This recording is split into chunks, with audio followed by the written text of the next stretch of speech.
Hi everyone, in front of me I've got Freon M6 and let me share with you how to clear the browser on this device.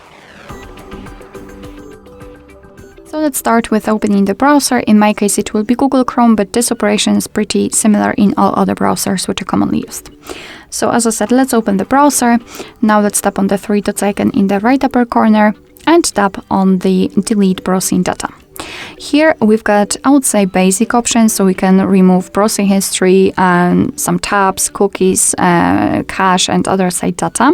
We can change the time range from last 15 minutes to, for example, all time.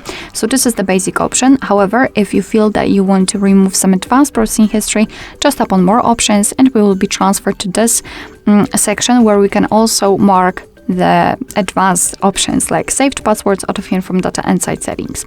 So just mark them. I mean, everything that is marked will be removed. You can change the time range also here. So let me choose all time and then tap on delete data. And now if we will enter the history, we can see that it is empty. Alright, so that will be all. Thank you so much for watching. I hope that this video was helpful, and if it was, please hit the subscribe button and leave the thumbs up.